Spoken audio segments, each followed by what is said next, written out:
The views expressed in the following program are Ted Nugent's. They do not reflect the opinions of VH1 management. What's the matter? I hardly got nothing for myself. The mouth is outrageous and often offensive. You got controversy, you got insanity, you got mayhem. The guitar is ear-splitting. Loud is good. If some is great, then more is better. The musician, a master of pure, primitive rock and roll. He was Tarzan, you know. He was the biggest madman I'd ever seen in my life. Through 4 decades of making music, the Motor City Madman, Ted Nugent, has defied the trends and made his own rules. Pro-hunted, pro-conservative, and always pro-Ted. You can call it ego, you can call it bragging, anything you want, but there's only one alpha male, and it's me. A rare breed of rock and roller who has never taken a drug, but always carries a gun. Ted loves guns. Ted lives for guns. I think of Ted, I think of a gun. His addiction, his drug, his vice, sex. It drove his music and devastated his relationships. The women on the road are the game to kill. Snag it, bag it, and give it cab fare. At his peak, he made millions. When he came up for air, he discovered he was broke. Wiped me out. Flat broke. Tonight on Behind the Music, the pistol-packing, hard-rocking, right-wing teetotaler, Ted Nugent.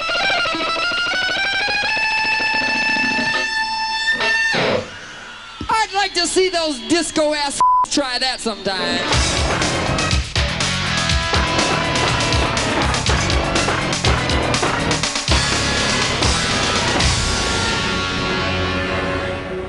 Yamma Yamma Gucci, celebrating the solo man with Hunka Hunka Burnin' Ted right here at 102.7 The Bear, your pissed-off grizzly charging up the ass of life.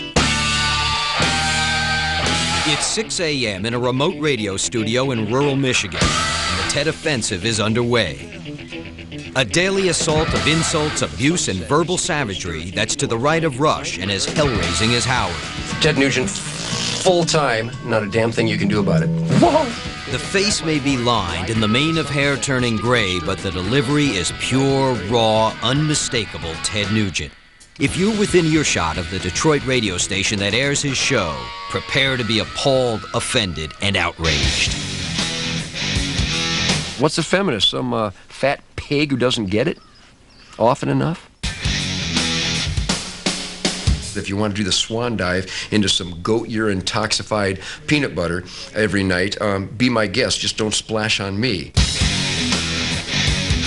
I think organized religion are good for wars and battles and pissing and moaning, and that's about it. Come on, baby.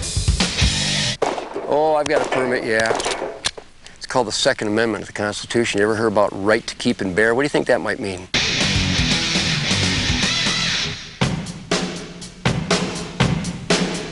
Welcome to Nuge Country in the wilds of Michigan, the guitar-slinging rocker's natural habitat. When he's not on the air, he's on the prowl, here hunting white-tailed deer with his trusty bow and arrow. Well, now, there are some endangered species. A nice buck within 20 yards of me, now that's endangered. Ted is an avid outdoorsman with an axe to grind. If you've got a sacred cow, he's likely to hunt it down and carve it into steaks. Bingo. Out here, Ted Nugent commands the landscape like he once commanded the stage, surveying his 900-acre ranch the way he might have looked out on a field of 50,000 screaming fans. Mr. Ted Nugent.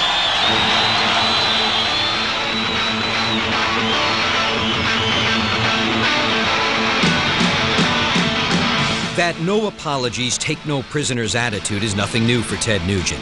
20 years ago, he was the Motor City Madman, the top-grossing live rock and roll act in the country. And even then, he had a message. With his blistering guitar licks and leather loincloth, he was a pagan god preaching Ted's rules. Play loud, chase women, and indulge the wild animal within.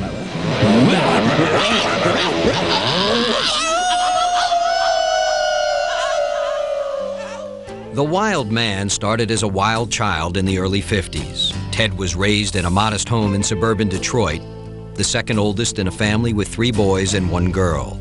And by the time he was 6, he had a gun in one hand and a guitar in the other.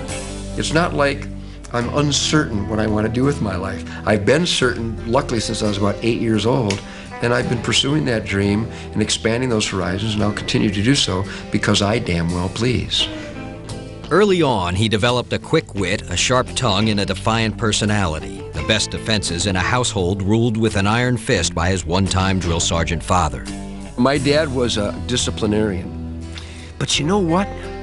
I would much rather have an overly disciplinary parent than a dish rag. Ted says his strict upbringing taught him two important lessons that shaped his life. Work hard to achieve your goals, and don't drink. Don't do drugs. I came home one night with a couple of paps on my breath and maybe feeling a little bit pukey. And he made me write out, see if I can even remember this. I know it was 1,000 times. Something about I will never get drunk, or only an asshole gets drunk, or something like that. And he made me write that out, and I never drank again. Instead of causing trouble, Ted was playing his guitar. At 16, he put together a group called the Amboy Dukes. We played all the Stones songs all right, but we played them faster, we played them harder, we played them longer, we played them louder, we played them more uninhibited, and wherever Jagger went, ha! My guys would go, ha, ha, ha, ha, ha!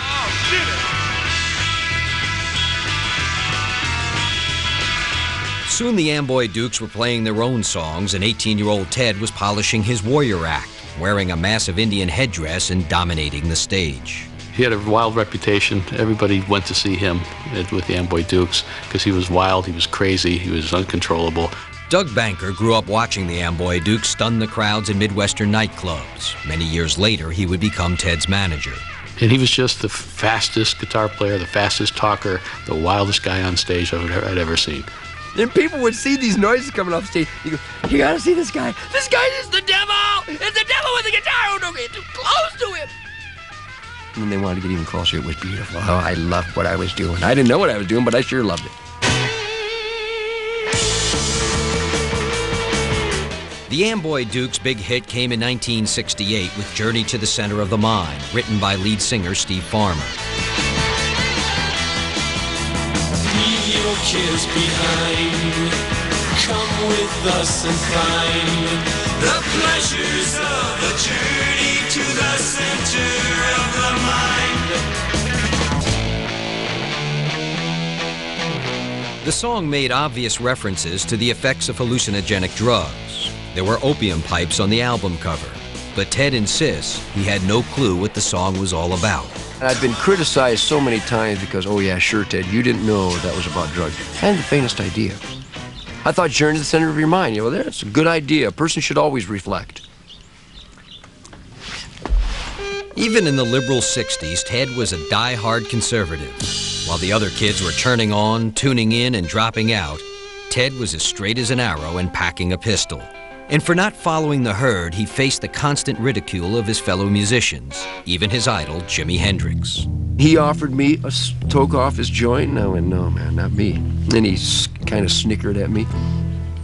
And I think he had seen the gun that I was carrying, and he asked me what that was all about, and I, well, not about anything. He had a pocket knife and a clean hanky and a pistol. Stuff a guy can use. Ted passed on the drugs, but admits to indulging in double doses of sex. Oh, yeah! I like them big white furry things, baby.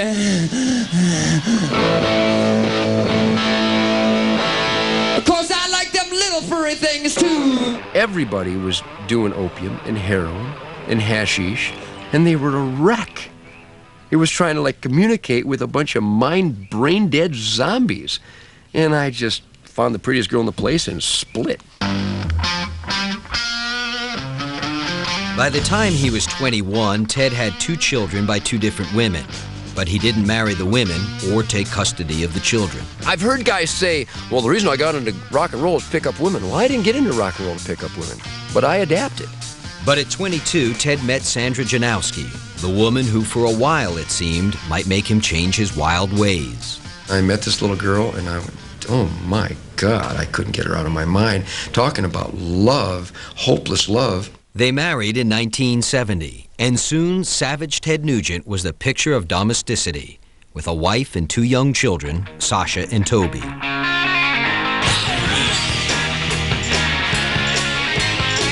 Now settled at home, he was ready to stir things up in the band. By 1972, Ted had emerged as the undeniable star of the Amboy Dukes, and he wanted undeniable control. In '73, he decided how to get it. he struck out on his own. I was busting my ass, and I was driving the truck, and I was setting up the equipment, and I was booking a lot of the concerts, and I was creating a lot of the artwork, so I knew I was a force to reckon with. Call it ego, call it whatever you want. That's how it was. Next, Ted becomes the primitive god of the electric guitar, inspiring a rabid following of teenage fans. He just came out jumping over the amplifiers, running on big chords, you know, making all this racket. And later, Ted's financial fiasco, from loads of cash to less than zero. We had a bunch of inefficient, stardom-addicted business associates. When Behind the Music continues. Sunday nights on VH1. GNC and other health food stores. By the spring of '74, the force of nature known as Ted Nugent was coming into his own.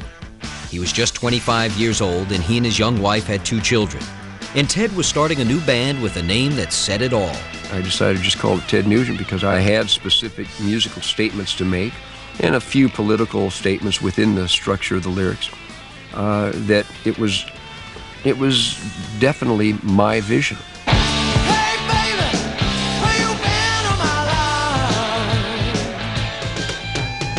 The new band included a talented young singer and rhythm guitarist named Derek St. Holmes. The crowd started to react, and it just started to happen. And we got a reputation for being quite high energy and a lot of movement. In the beginning, it was the perfect match. Derek's smooth, powerful voice set against Ted's high-pitched, sizzling guitar. And within months, they got the break that would make them. David Krebs, the high-powered promoter behind the band Aerosmith, decided to sign them up. I went to a CBS Records convention, and they showed a promotional film of Nugent, and I said, wow, this guy is phenomenal. Within 6 months, Ted went from playing clubs and universities in the Midwest to sharing the bill with the biggest bands of the day at the biggest venues in the country. There was no parameters, there was no guidelines, there was no rules. It was rock and roll, baby. And you just went for the jugular. You let her rip. He was the biggest madman I'd ever seen in my life.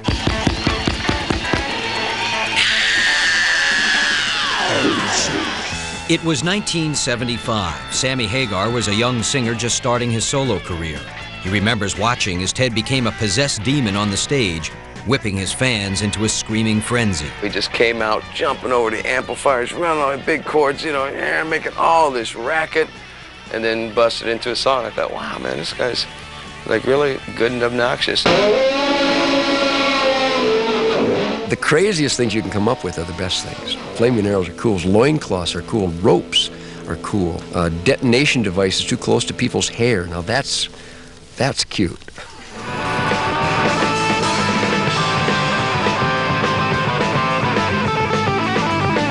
The time was ripe to convert the ticket sales into album sales, and in '75, Ted signed a deal with Epic Records. The first LP, titled simply Ted Nugent, produced 2 hit singles, Stranglehold and Hey Baby.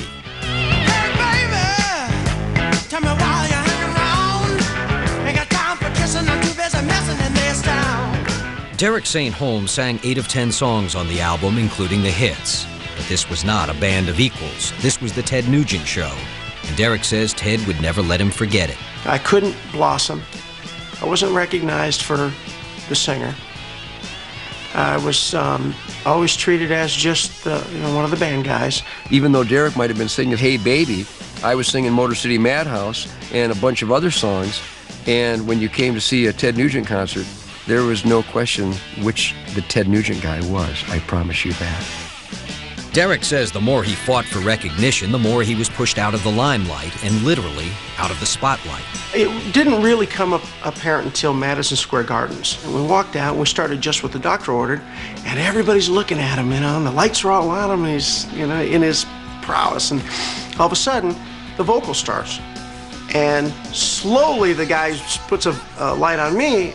They wouldn't have got a paycheck if you didn't keep Ted Nugent in the spotlight. If it would have been a spotlight on them, been over. By 1977, tension between Ted and Derek was building to the breaking point. But that same year, the band became the top-grossing live act in the country, and the fans kept pouring into the stadiums. For them, it didn't really matter who was singing the songs. They were there to see Ted the Madman as much as to hear Ted the musician. For teenage boys, he was the ultimate rock idol, fearless, unstoppable, and indestructible. Ted's image was just what teenagers that were kind of feeling like they wanted to grow up, they wanted to be confident, they wanted to have chicks, and they wanted to be able to beat up anybody, and they wanted to, you know, just be cool. Well, Ted was cool. Ted could say what the teenage boys could not. He expressed their deepest, darkest fantasies. His music wasn't about love, it was about sex, power, and even violence.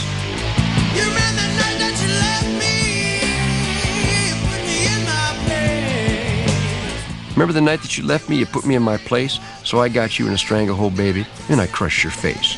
The words seemed clearly sexist, almost encouraging violence against women. But if you believe that, Ted says, you're missing the point. Nobody crushed anybody's face. I didn't crush anybody's face. I don't advocate violence, I perform it. Ted was an icon to his clench-fisted teenage fans, and if the aggression was just an act, they didn't always get it. Violence in the audience was a regular part of a Ted Nugent concert, with kids throwing firecrackers, setting seats on fire, and storming the stage. They didn't know how to handle the energy. They thought the energy was a ticket to get dangerous. You don't have, that's not how that works.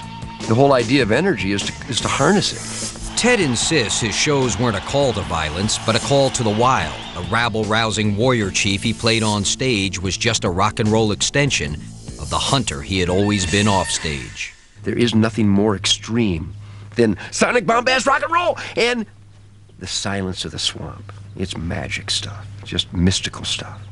When Ted wasn't on the road, he was in the woods, pursuing his other lifelong passion, hunting for wild game. But his intense hunting and touring schedule left little time for his domestic life. At home, a distance was growing between Ted and his wife, Sandra. Maybe I was on the road too much. Maybe she felt that I wasn't around enough when she was pregnant and had the kids. So for whatever reason, she gave up on the marriage. Adding to their problems, Ted says Sandra was struggling with an addiction to drugs and alcohol, while he was fighting a losing battle with his own addiction, his weakness for young women. I like it so much, I like it so much, I like it, I like it, I like it.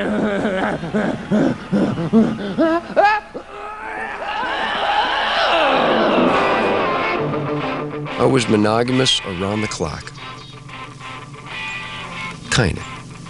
Young girls were infatuated with Ted, and when his willpower was put to the test, he failed miserably. Oh, they were just everywhere. You had to get a crowbar, just pummel them. Knock them off the doorknob. They were hanging on your lingai. Yes, it could have been whiskey, it could have been drugs, but no, I was a wang-dang addict. I mean, I was addicted to girls. Addicted. It was hopeless. It was beautiful. In 1978, after 8 years of marriage, Ted and Sandra filed for divorce. Ted fought and won a bitter battle for joint custody of their 2 children. And that judgment, boy, you don't give up, do you? And I went, that's right. Why do you think they call it Tednacity? Now primed for battle, Ted took on his other adversary, Derek St. Holmes. On the next 2 albums, Free For All and Cat Scratch Fever, Ted made sure he was the one singing the hits. It was a battle for dominance, and Ted was a master at marking his territory. And that's a little lump of reality. You can call it ego, you can call it bragging, anything you want, but there's only one alpha male, and it's me. When I die, rip it out. I got me a rock and roll band, it's a fever all. Next, Ted heals from the heartbreak of his divorce with a little help from a 17-year-old girl. It just really wasn't a terribly appropriate situation in most people's eyes. And now it would be criminal. And later, Ted finds his outspoken love of hunting brings the outspoken wrath of colleagues and critics. Well, you can't grill it till you kill it. I just don't understand the mentality of someone who looks at a beautiful animal and thinks, oh, wow, wouldn't it be great to shoot that animal in the head? When Behind the Music continues. Do you want more sex? What kind of question is that? Drugs? Wait, yeah. And rock and roll? It's all I dream about. Then VH1's Rock and Roll Picture Show Week is what you're looking for. That's serious. Have you set the date? Yep. Starts Monday at 9/8 Central with a Prince double feature, Purple Rain, followed by Under the Cherry Moon. Well, that's great. Only on VH1, home of the greatest music movies known to man. Well, you guys, this is the big moment. Presenting the new Keds. With thicker soles and built-in comfort, these new styles give you the one thing you can't even get from your best friend. And you can wear it again. A choice.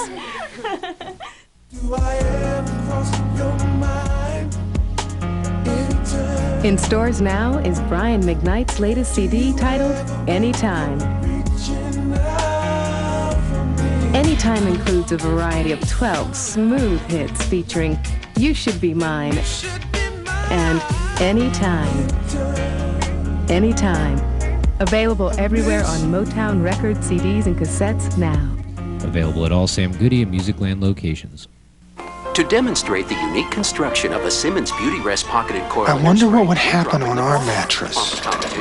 John, we don't have a Simmons Beauty Rest. Individual pocketed coil springs to reduce movement and help give John, you undisturbed. we don't have a Simmons Beauty How much less Rest. movement will you feel on a Simmons John, Beauty we Rest? don't.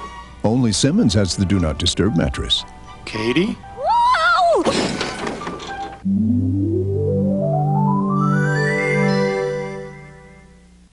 For men, healthy hair starts with a healthy scalp. New Total Hair Fitness shampoos with natural plant extracts actually help stimulate the scalp and unclog pores for stronger, healthier hair. New Total Hair Fitness. 294651.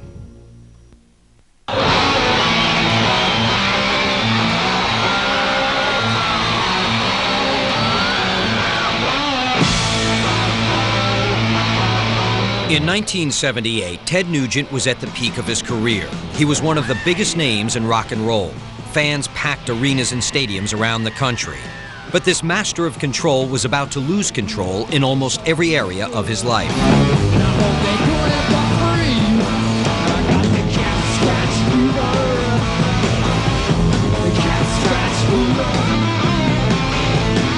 In March, Ted was playing to his largest audience ever at California Jam 2.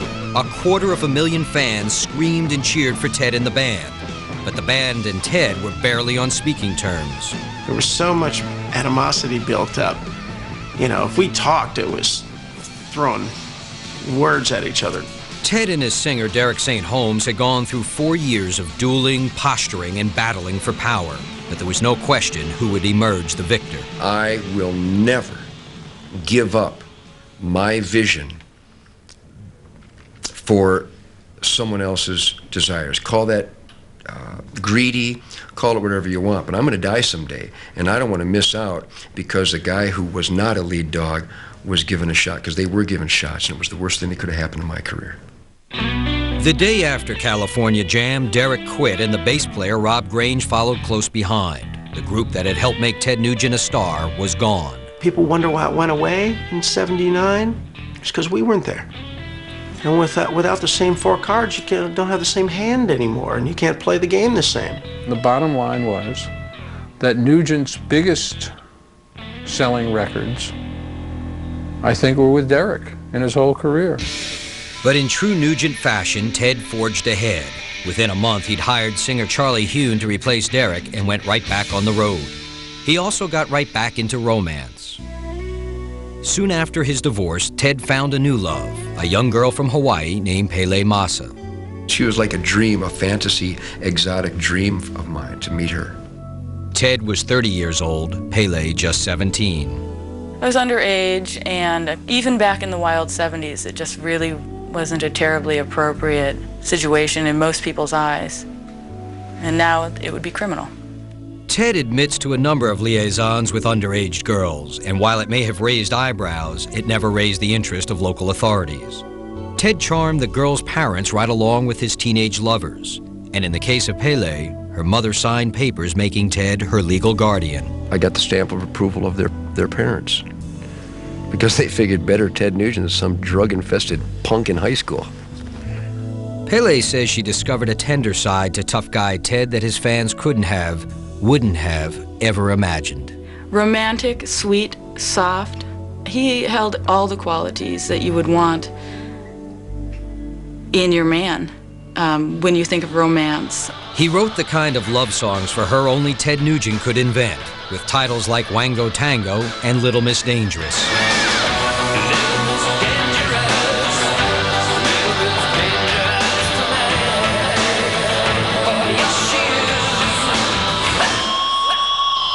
if you ever listen to any of them, you'll realize that they could be about anybody, but it's mostly about sex.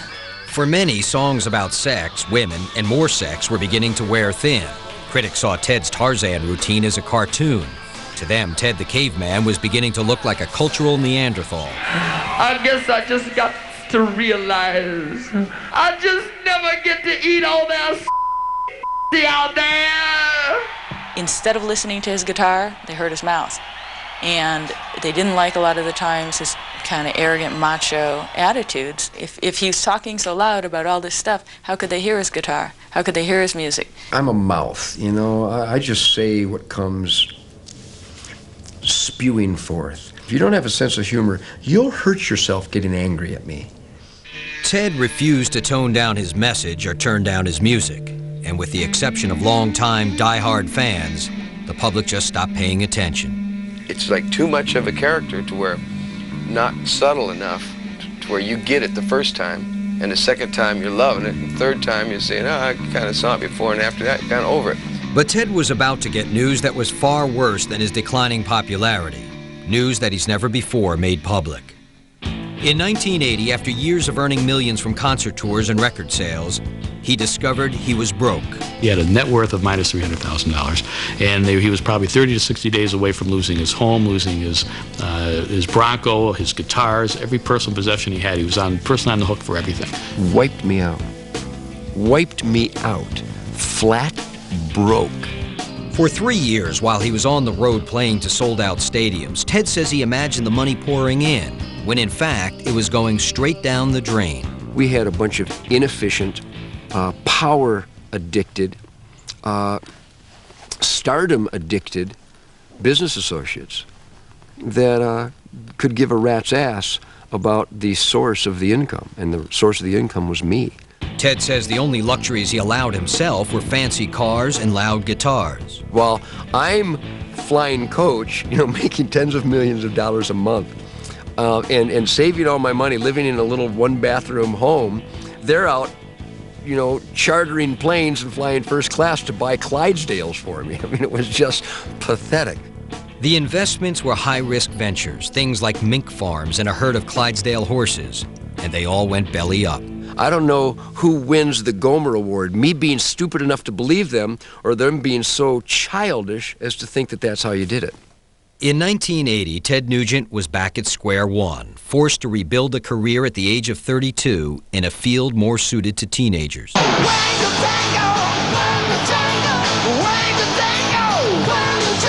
But as usual, Ted took the setback in stride. He went right back in the studio, recorded a new single, Wango Tango, for a new album, Scream Dream, and hit the road to start replenishing his bank account.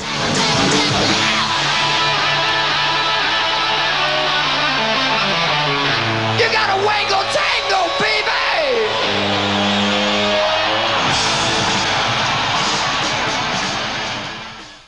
But in September of '82, Ted was rocked with more devastating news. Sandra, his first wife, and the mother of 2 of his children, was killed in a car accident while driving under the influence of alcohol.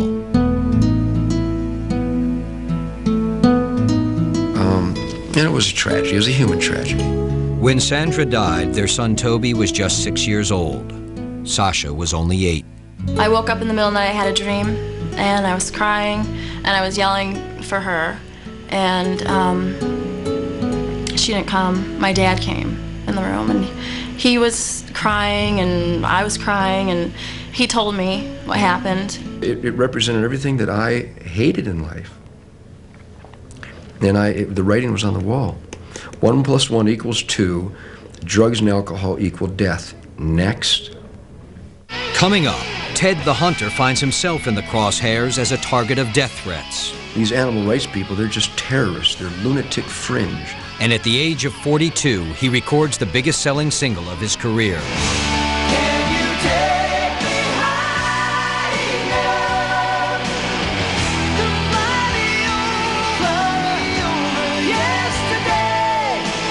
When Behind the Music continues.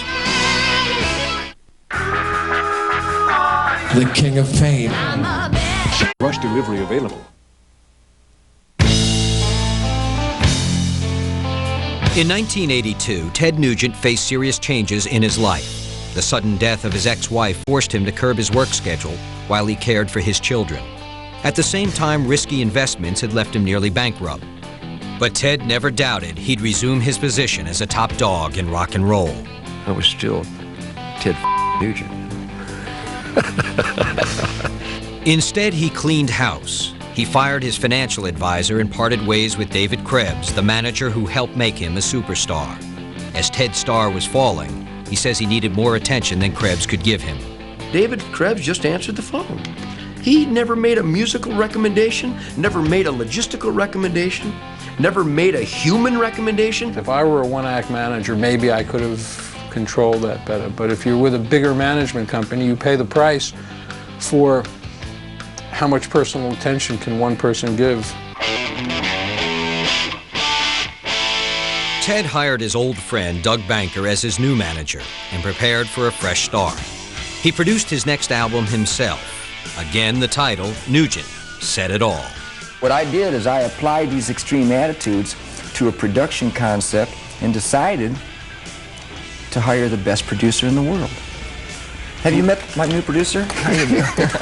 But even under Ted's total artistic control, Nugent didn't exactly set the world on fire. The album failed to break into the top 50. A greatest hits album released just months before had failed to enter the top 100. Got to face those consequences. It's time to strengthen our defenses. Gotta tell them right now that we are still tough. But Ted refused to change his act to reflect the changing times. Sexist attitudes and lewd gestures continued to dominate his shows. But he did begin to expand his message. The song Bound and Gagged wasn't about sex. It was about Americans being held hostage in Iran. They burn our flag. Now just who the hell do they think they are? Who do they think they're messing with anyhow? Just who? The rest of the world better put up or shut up, because we've pretty much had enough. Ted was becoming a different kind of rock and roll outlaw, embracing causes almost nobody else in the music industry would dare to touch.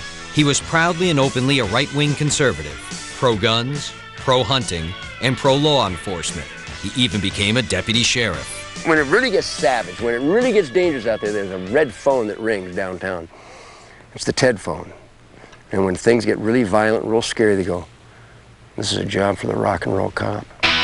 This is a song called Put Up or Shut Up. 1, 2, 3, 4. By the mid-'80s, Ted was taking on the role of a committed activist. He testified before the Michigan legislature about the preservation of hunters' rights. He did public service announcements promoting his lifelong stance against drugs and alcohol. Say no to drugs. Yeah, like you got a choice. You got a brain, you got a choice. Ted was quickly becoming a man with a message beyond his music. The caveman rocker clubbing the audience with ideas as well as decibels. What's right is what's right. What's wrong is wrong. And it's about time this country just drew a line in the sand and said, those that don't understand the 10 Commandments, those that don't understand the Constitution, you. But his self-righteousness and family values rhetoric didn't seem to extend to the rules of fidelity. His girlfriend, Pele Massa, says during her 9 years with him, Ted was constantly succumbing to the temptations of the road. The women on the road are the game, the kill. It's the thrill of the kill. It's to get out there and to pick one, go after it, get it, snag it, bag it, and give it cab fare. While Pele was left at home in Michigan taking care of Ted's children, Ted was often on tour, left to his own devices. We were not married, so when we had our typical cat fights, I would resort to diversionary tactics and alternative flesh management. And so maybe that wasn't the right thing to do for Pele. But if we were apart and we were pissing and moaning at each other, I felt like I was free to do so. He lost his first wife to his infidelities. He lost me. And when things like this happen, the people that really get hurt are the children and the people that are the ones left.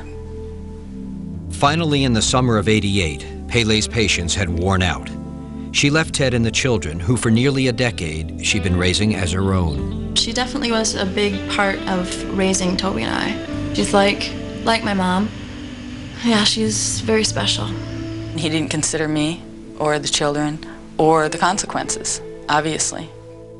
But Ted was already moving on. Within months, he met a beautiful young radio reporter named Shemaine Dizelle, who would become the next love of his life. I couldn't keep my eyes off her, and I couldn't keep my hands off her. We just connected. And ever since then, we've been inseparable. Ted and Shemaine got married in a whirlwind Las Vegas ceremony with actor Kurt Russell as the best man. We basically dated a few times, got engaged, and got married, all within 3 or 4 months. And just as quickly, Shemaine was pregnant, and Ted was a father again to a son named Rocco Winchester Nugent. But Ted didn't take much time out to enjoy his new domestic bliss.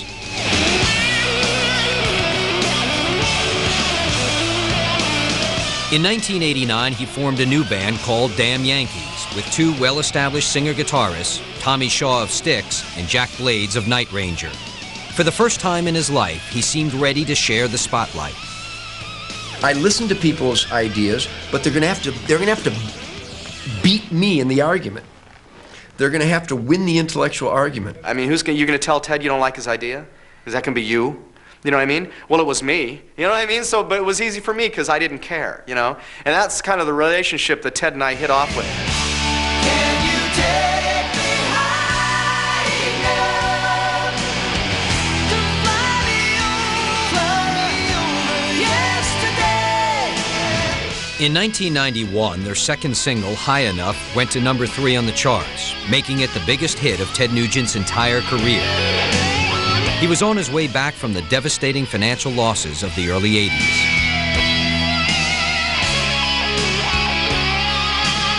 But as much as rock and roll, Ted's passion for hunting was taking center stage in his life and would provoke the harshest criticism of his career. In 1989, he began producing gritty hunting videos like this one called Down to Earth. They feature footage of Ted stalking and killing game with his bow and arrow, scenes that animal rights activists find appalling. Well, anybody that interprets what I do as bloodlust is knee-jerking and they're being dishonest, because you can't grill it till you kill it. And when you high-five and maybe even dance a little bit around the dead animal, that's a prayer in its own way. Ted figures he's killed thousands of animals in his lifetime. The gallery of heads and hides that adorn the walls of his home are testament to that. This was one of my old managers here. He was in the midst of negotiating a new percentage. I won that negotiation. He feeds his family exclusively on the meat he's killed himself. Well, let's celebrate the flesh! That's wonderful. He eats what he kills, but he's also a trophy hunter. Chris DeRose is president of Last Chance for Animals and one of the legions of people opposed to Ted's pro-hunting propaganda. Hunting is not necessary today. It's, there's no need for it. It's not a survival thing. Hunting, unfortunately, has become a thing for men to go out there and still continue to try to prove their manhood. If I wanted to just kill stuff, I'd get into the chicken business. Then I could kill one of the 10 billion chickens we kill every year to feed all the people. But I don't like to kill stuff, so I use a bow and arrow to encounter stuff and then kill ultimately. Ted says his outspoken stance has made him a target of hate mail and death threats by extremists in the animal rights movement. And we have recordings of these animal rights people who threatened to kill my children on the way to school because I hunt. They threatened to kill me because I've murdered Bambi. If he's gotten any death threats, I don't know anything about it. You tell me, what is terrorism? Is it us protesting things that people like Ted Nugent do? Or is it Ted Nugent going out there blowing animals, innocent, harmless creatures away? I think that comes along the lines more of terrorism. If we just live an ultimate level of awareness-charged life anyhow, so if you wanted to kill Ted Nugent, come on. And finally, musician, author, radio host, and the founder of Ted Nugent's bow hunting school. He's touring this summer with Bad Company, Ted Nugent. But the threats, controversy, and criticism only served to provoke him. Ted spreads the Nugent philosophy as a regular guest on news programs and talk shows like Politically Incorrect. You still think, though, that a young person should have the right to go out and hunt and kill a bear, don't you? Well, you're an attorney, aren't you? It's legal, it's proper, and ultimately the act is essential for the management of that species. Which part don't you get? Well, the fact... I understand that hunters have small penises, and therefore that they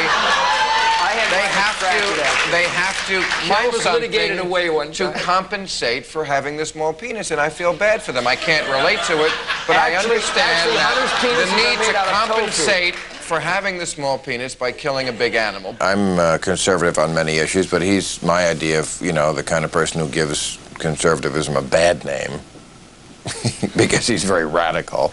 Well, maybe the species that should be eliminated is the one that wants to kill another animal rather than the animal that's the innocent victim. Come on, baby.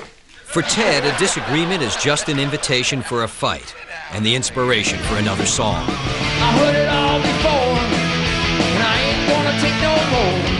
'Cause when the going gets tough, they can kiss my ass. The whole world ought to kiss my ass. Kiss my ass. Next, the business of being Ted Nugent. People come here from all over Europe and Japan and Australia and Great Britain, and they buy weapons. You gotta love that. Ted's World, in your face and on the air. And if we can't shoot back, then we're just gonna have to take it like the weenies that we are. When Behind the Music continues. He was a punk rocker. Your mom says you're a nice boy. This is Flonase. Ted Nugent in the morning on Detroit's Rock Animal 102.7 The Bear.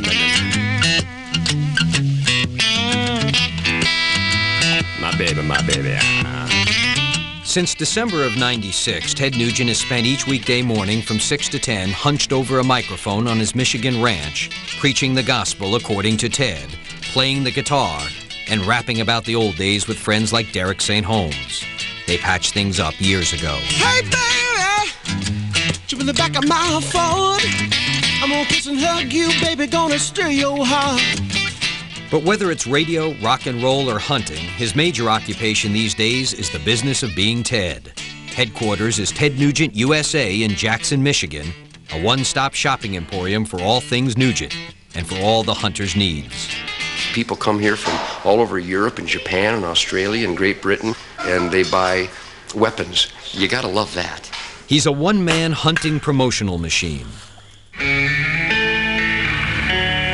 Ted has produced 6 one-hour documentaries about the joys of hunting, called The Spirit of the Wild. While the series does include footage of Ted stalking and killing game that offends some, his kill 'em, grill 'em attitude is toned down a bit. The series was even shown on the local Detroit public television station. The spirit of the wild is strong and free, and he's running wild in Ted's world, and that's your world, the land of the free, the home of the brave. The shows reflect Ted's newest philosophical certainty, that hunting can cure the ills of society by bringing families closer together and closer to nature. He's even started a youth hunting program called Camp for Kids.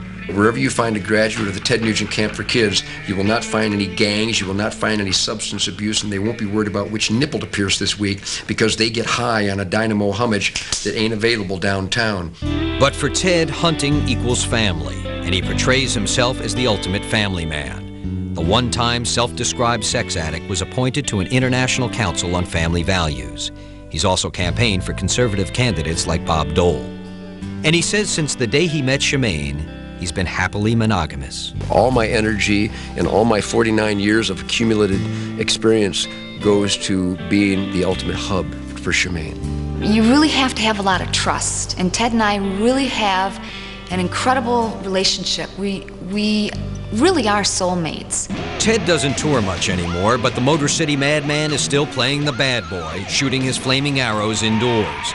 A stunt that in 1993 got him arrested in Cincinnati. I think that whole thing is not how old you are, it's how you are old. I think that's the key to life itself. You know, I mean, it's in his soul. I mean, it is his soul. You know, that's what blows my mind, the fact that Ted's been around longer than me. You know, that's pretty scary, you know. But the fact that he can still go out and play for people and they come and see him, and he still can do what he likes to do, I think that's great. There's a lot of people can't. When Ted Nugent does take the stage, even after 40 years in the business of rock and roll, he does it with the same intensity and ferocity as when he first strapped on a loincloth and an electric guitar. I'm still hurdling amplifiers, and if I can still get away with it, and if the music still inspires this uninhibited athleticism, and I can still pull it off, I'm going to keep going for it. You're born at point A, you're going to die at point B. Kick maximum ass. Live. And that's how I've always operated. Until I become crippled or dead, that's how I'll conduct myself.